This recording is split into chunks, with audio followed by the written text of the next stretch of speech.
One important way to honor yoga and the roots of this historic practice is to know where the names of these postures come from.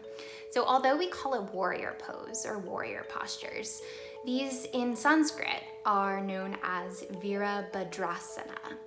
The asana part essentially refers to the movement practice of yoga. Asana is movement. Virabhadra, though, is where that warrior comes in. Historically, in Hindu mythology, we're talking about an incarnation of Shiva, one of the strongest out there, who actually scared off many other warriors.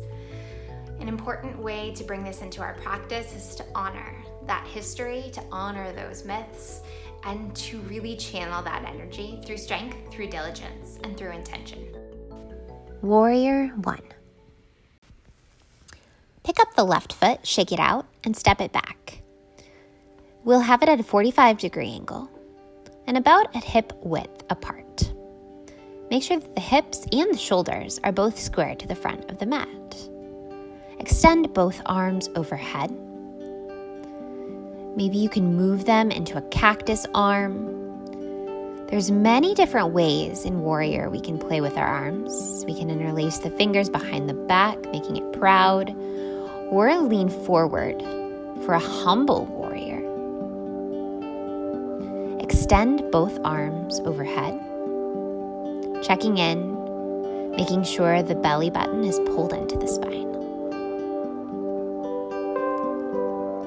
Draw the hands to the hips, keeping the chin lifted, and try the other side. This time, the right foot shakes, steps back, toes at a 45-degree angle. Bend into the front knee.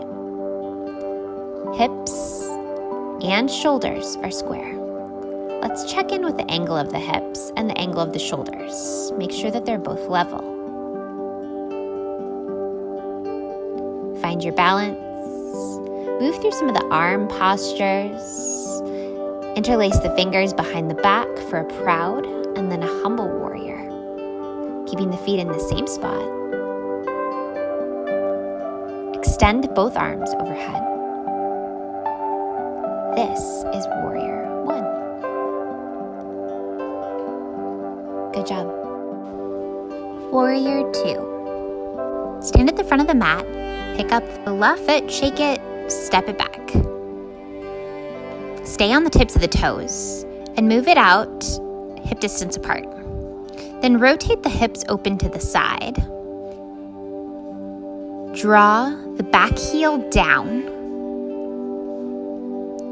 The toes are out to the side of the mat.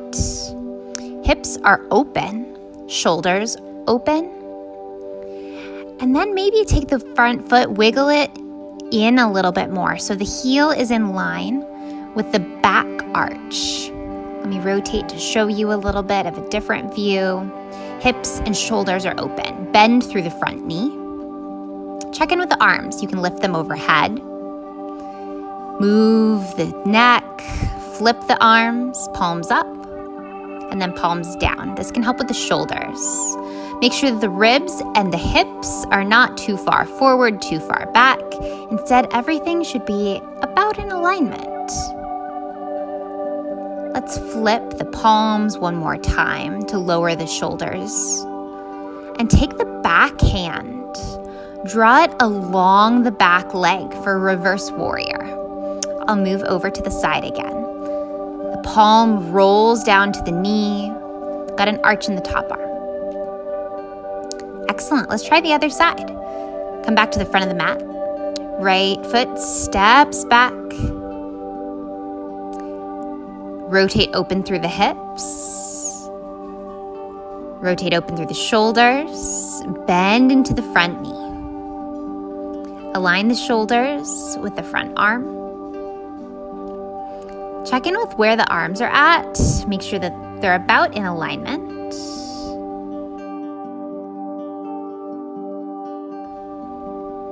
Here's a view from the side. And let's reverse. Draw the back arm down towards the knee. Come back through center. Warrior 2 posture. Make sure that the hips and the shoulders are not splayed. We want them to be in alignment. Belly button is pulled into the spine. Good job. Warrior 3. Grab 2 blocks and make sure they're at the front of your mat. Step your left foot back, keeping everything square just like we did in Warrior 2 to begin. Then come up onto the back toe, letting it be light. Arms extend overhead into the front. We're setting up for Warrior 3. We want the hip to be square to the floor. So try opening the hip to the sky and back down. The left toes are to the earth. And when you feel solid, get light in your fingertips. Draw them back towards the hips. This is called flying arms. And then you can extend them overhead. Let's try the other side, using the blocks to help us get used to the posture. Draw the right toes back. The arms are going to come out in front. Don't worry, if you wiggle a little bit, that's totally okay. Fly the arms back towards the hips, lifting the elbows to the sky. And then come back to center. Let's try that again on both sides. Arms extend down. And for a trial run to grow the strength in the hamstrings, keep everything squared and lift the heel again and again and again. Touch the toe at the bottom.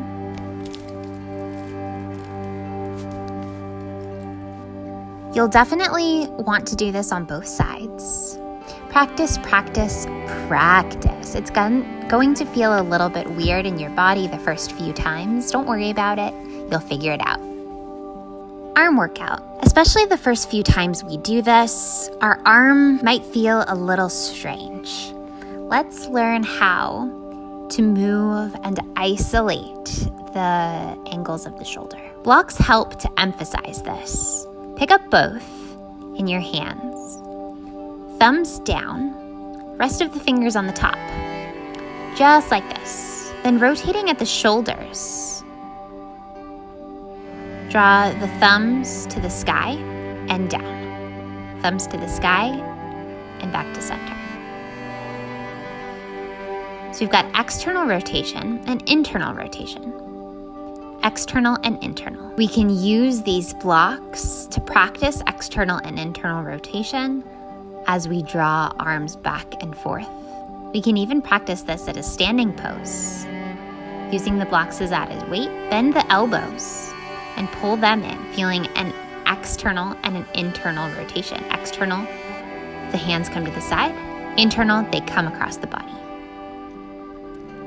You can even lift the blocks to help isolate the movement in the shoulders. All together, Warrior 1, Warrior 2, and Warrior 3. Take the left foot, step it back behind you. Bring it a little wider, 45-degree angle, drop the heel. Left hip forward. Both hips are square to the front. Palms in, arms in front of you, and lift overhead. Keep a nice bend in the front knee. Modify to Warrior 2 by opening up through the hip. Draw the toes and the back foot to the side. Open through the shoulder. Transition to Warrior 3 through a crescent lunge, squaring in the hips and the arms. Kick through the back leg, balancing. And then lower down. Undo the way you came. Through Warrior 2, through Warrior 1. Excellent. Let's do the other side. Lift up through the left leg, draw it back, 45-degree angle. Square the hips, shoulders, arms reach overhead. Open to a Warrior 2. Back toes to the side, open hips, open arms. Transition through a high crescent lunge. Propel yourself forward, bending into both knees, weight into the front heel. Keep everything strong and undo it. Warrior 2, Warrior 1.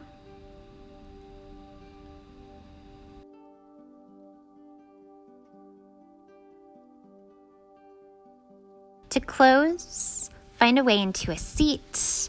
If you want, you may take a few breaths here. Right hand on the belly, left hand on the heart. And just absorb what we've learned about Virabhadra, about the seat of asana. When you're ready, draw the hands to the head. It was such a pleasure. Thank you so much for practicing with me today. Hope you learned a little bit more about the warrior poses. Please subscribe to my channel below and hope to see you around soon. Bye.